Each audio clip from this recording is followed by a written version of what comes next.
Moins célèbre que la chapelle du château, la cathédrale Saint-Louis de Versailles est néanmoins un édifice religieux attachant. C'est un bel exemple d'architecture du XVIIIe siècle, voulu par Louis XV, architecture classique teintée de baroquisme. Tout respire dans cet ordonnancement la régularité et la grâce. Même impression d'harmonie dès que l'on pénètre à l'intérieur de l'édifice. La nef à 5 travées est voûtée et scandée de pilastres engagés. On remarque tout particulièrement les cartouches qui ornent les clés de ces différentes arcades. Elles sont encadrées de guirlandes de roses, d'un dessin particulièrement délicat.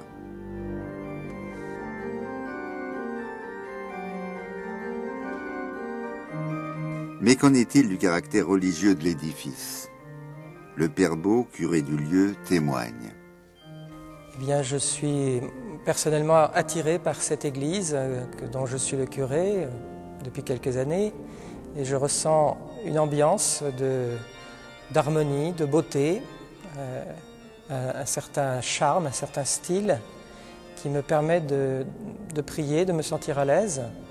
C'est d'ailleurs l'église dans laquelle j'ai été ordonné prêtre, puisque c'est la cathédrale du diocèse, donc un souvenir marquant de ma vie.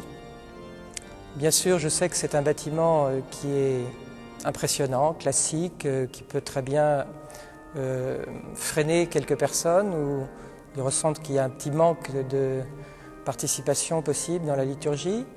Pourtant, cette église attire énormément de gens qui viennent la visiter, qui viennent surtout aussi prier, des groupes de prière, par exemple le mercredi soir, les manuels, par exemple ici, dans ce chœur où nous sommes, qui est la chapelle de la Vierge, dans l'ancien chœur où il y a les stalles, à chaque fois on a des espaces extrêmement intéressants et saisissants qui aident à la prière. Dans cet édifice quelque peu rigoureux et sévère, on ressent un dynamisme et une ardeur qui sont le propre de la contre-réforme. Rappelons qu'à la fin du XVIe siècle, le Concile de Trente a contré une à une les thèses émises par Luther. Ce sont ces points de doctrine qui sont encore 2 siècles plus tard illustrés par les artistes de la cathédrale de Versailles. D'abord Marie. Elle n'est pas, comme le veulent les réformés, une femme ordinaire, mais un être exceptionnel qui, de l'Annonciation à l'Assomption, illustre un destin inégalé.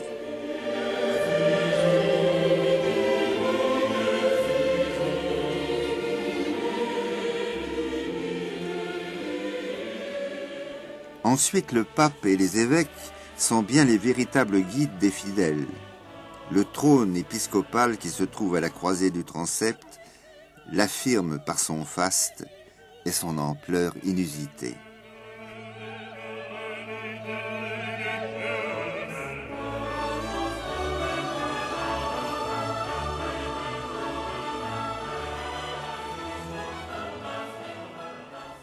Même dimension étonnante pour les confessionnaux qui s'étalent plus qu'ils ne se dissimulent dans les chapelles latérales.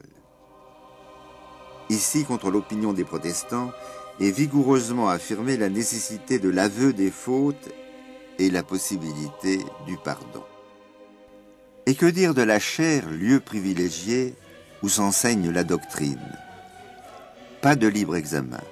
C'est aux prêtres et non aux laïcs que revient la responsabilité de donner la juste interprétation des textes.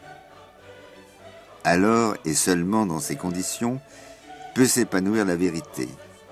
Celle-ci est définie par la parole du prêtre, mais aussi illustrée par les peintres qui essaient de coller à l'interprétation officielle. Ainsi Restou dans le transept donne tout son sens à la nativité.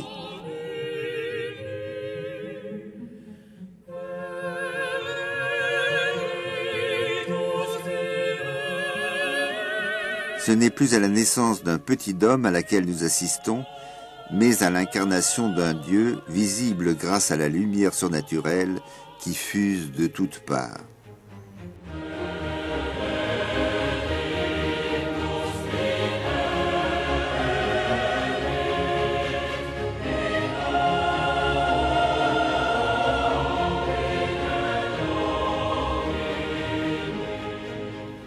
Et de même, sous le pinceau de Pierre, la déposition de la croix est moins un chant de désespoir qu'une sourde attente de la résurrection.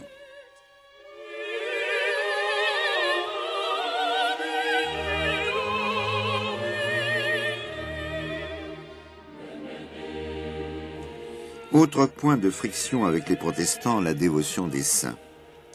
On sait qu'en raison de la théorie de la justification par la foi, Luther n'admet plus ni les mérites ni les bonnes œuvres.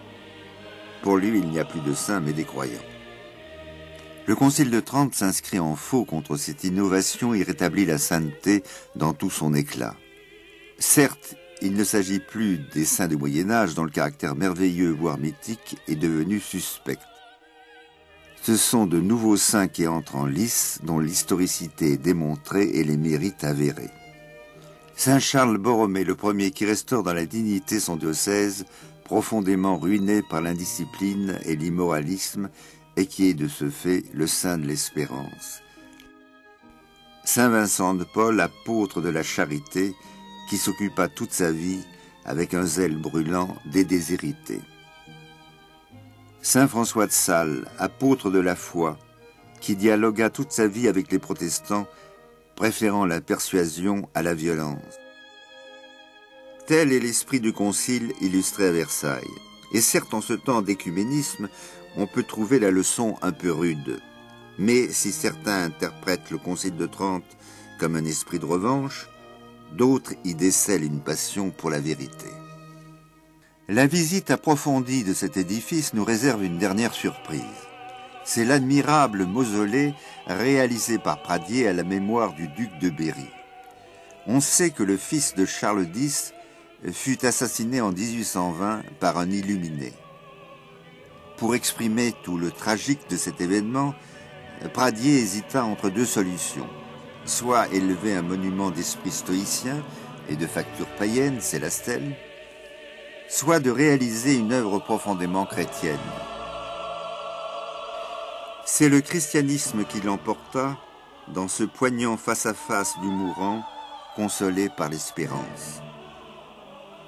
Telle est la cathédrale de Versailles, monument un peu froid et un peu solennel, mais qui recèle pour ceux qui savent les découvrir des richesses insoupçonnées.